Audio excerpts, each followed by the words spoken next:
Blue blue blue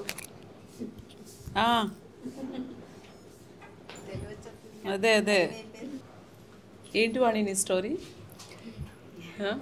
వాణికి 34 వీక్స్కి ఓవెన్యూల్ leak అయిపోయాయి సడన్గా. ఎన్ని గంటలకి రా? మార్నింగ్ 4 o'clockకి లైకర్ లీక్ అయిపోయింది. సో వెంటనే ఏం చేసావు? వెయిట్ చేసి ఒక హాఫ్ అన్ అవర్ ఇంకా రిస్క్ ఎందుకని చెప్పి వచ్చేసావు కదా వెంటనే. ఉమ్మిడి లీక్ అవ్వగానే తను హాస్పిటల్కి బయలుదేరి వచ్చేసింది. తన చెకప్స్కి కూడా కొత్త వలస నుంచి వచ్చేదాన్ని. కొత్త వలస అంటే ఎంత టైం పడుతుంది ఇక్కడ?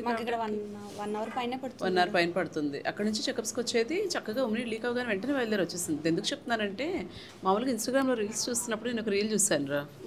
What did I do after my water broke? Leak అయిన తర్వాత నేను ఏం చేశాను అని చెప్పి ఒక అమ్మాయి చేసింది, వేరే యూఎస్లో అమ్మాయి. ఉమ్మిడి లీక్ అయ్యాయంట. నెక్స్ట్ చక్కగా అప్పుడు బ్యాగ్ రెడీ చేసింది, కుక్ చేసుకుంది, బ్రేక్ఫాస్ట్ చేసింది, తలస్నానం చేసుకుంది, జుట్టు బ్లో డ్రై చేసుకుంది. ఇదంతా చేసుకొని అప్పుడే హాస్పిటల్కి బయలుదేరింది. ఓకే, అది అబ్సల్యూట్లీ రాంగ్. ఇలా చాలా మిస్లీడింగ్ ఇన్ఫర్మేషన్ ఉంటుంది సోషల్ మీడియాలో. ప్రతి ఒక్కరికి ఛానల్ వచ్చిన తర్వాత ఎవరు వాళ్ళ లైఫ్లో ఏం చేస్తున్నారో అది చూపిస్తున్నారు. చూసేవాళ్ళు అది నిజం అనుకుంటున్నారు. దయచేసి అలాంటి వాళ్ళని చూసి influence అయిపోవద్దు.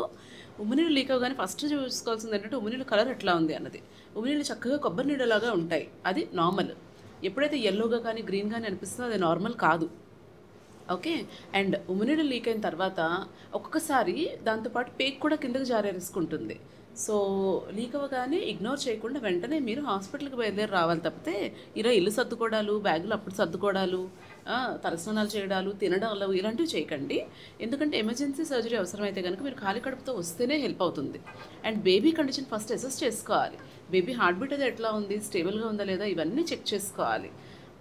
So precious time waste చేసుకోకండి. ఇంకొకటి, హ్యూమన్ లీక్ అయిన తర్వాత ఒక సర్టన్ పీరియడ్లో డెలివరీ అవ్వకపోతే బేబీకి కూడా ఇన్ఫెక్షన్ రిస్క్ కూడా డెవలప్ అవ్వచ్చు. So timely delivery and proper evaluation అనేది ఇంపార్టెంట్. సో ఇలాంటి ఇన్ఫ్లుయెన్సెస్ మీరు ఏమైనా చూసినట్టయితే అది విని చూసి నిజం అనుకోకుండా దయచేసి మీ డాక్టర్ ఇన్స్ట్రక్షన్స్ ఫాలో అవ్వండి. అండ్ 34 వీకర్ ఎంత బాగుందో. 2 days ఉందారా ఎన్ఐసీయూలో? 1.5 day ఉందంతే మన ఎన్ఐసీయూలో. వెంటనే చక్కగా ఫీడ్ అంతా తీసుకుంది, మదర్ దగ్గరికి వెళ్ళిపోయింది. మీరు చెప్పారన్న మేడం, నేను ఫుడ్ కూడా తీసుకోకుండా ఎమర్జెన్సీ సిసెక్షన్. ఇంకొంతమంది ఏం చేస్తారో తెలుసా, అమ్మునీళ్ళు లీక్ అవటమో పెయిన్స్ మొదలవటం అయ్యాయి అనుకో, అంటే హాస్పిటల్కి వెళ్ళి డెలివరీ అంటే ఇప్పుడప్పుడే ఫుడ్ పెట్టడం అవ్వదు కదా అని చెప్పి వాళ్ళు నాన్ వెజ్ కూడా కుక్ చేసుకుని మరీ పెడతారు. నేను ఇంతకుముందు పీజీ చేసేటప్పుడు అది కూడా చూశాను. చక్కగా prawn curry, fish curry, chicken curry అప్పుడు తెచ్చుకొని కుక్ చేసి కడుపు నిండా తినిపించేసి అప్పుడే హాస్పిటల్కి తీసుకొస్తారు, ఎనర్జీ ఉండాలి అని.